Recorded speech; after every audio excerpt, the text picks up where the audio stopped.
Cari telespettatori, eccoci arrivati al momento informativo dello CGIL del Veneto e parliamo di non autosufficienza. Mantenere il tavolo di confronto e individuare entro il 2016 i livelli essenziali minimi per avere diritto all'assistenza. Sono questi i due punti principali, i risultati conseguiti lo scorso 14 aprile durante il confronto sulla non autosufficienza che ha visto di fronte i sindacati e le associazioni da una parte, Ministeri del Lavoro, delle Politiche Sociali, della Salute e dell'Economia dall'altra. Durante l'incontro i rappresentanti del governo hanno illustrato uno schema di piano nazionale per la non autosufficienza, dichiarando appunto che sul piano stesso della sua definizione e la sua attuazione c'è l'intenzione di mantenere il tavolo di confronto. Secondo le intenzioni dell'esecutivo, il piano sulla non autosufficienza dovrebbe essere approvato entro il mese di maggio, anche perché diversamente dal passato il fondo, anche se tuttora insufficiente nella sua dotazione di 400 milioni di euro, è finalmente strutturale.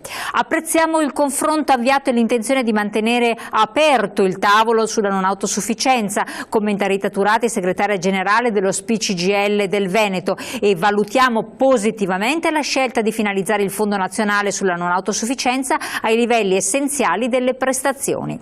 E parliamo di invecchiamento attivo. Le persone anziane sono una risorsa e una ricchezza per il Paese e il loro contributo può risultare utile, se non addirittura indispensabile, in molti ambiti sociali.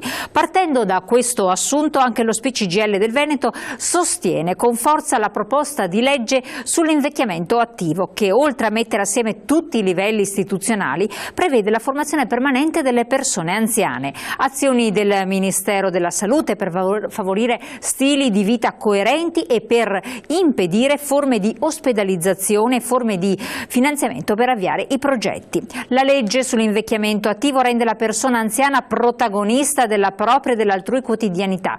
Come? Facendo volontariato, svolgendo esercizio fisico, partecipando a incontri e proponendo le proprie esperienze, prendendosi cura delle persone più fragili. La proposta di legge è un buon punto di partenza che coglie spunti molto importanti, ha spiegato Rita Turati, segretaria generale dello SPI del Veneto, durante un incontro organizzato ad hoc dall'Auser regionale. Spero che questa legge arrivi a trovare una sua collocazione a livello nazionale. Spero soprattutto che la Regione del Veneto ripensi ad una legge sull'invecchiamento attivo, perché questo non riguarda soltanto il tema del servizio civile dell'anziano e il mero elenco delle possibili attività di pubblica utilità. Bisogna ripartire da un percorso comune per migliorare tutto il sistema del welfare regionale. Detto questo, vediamo l'ultima notizia che riguarda un evento estremamente interessante e coinvolgente.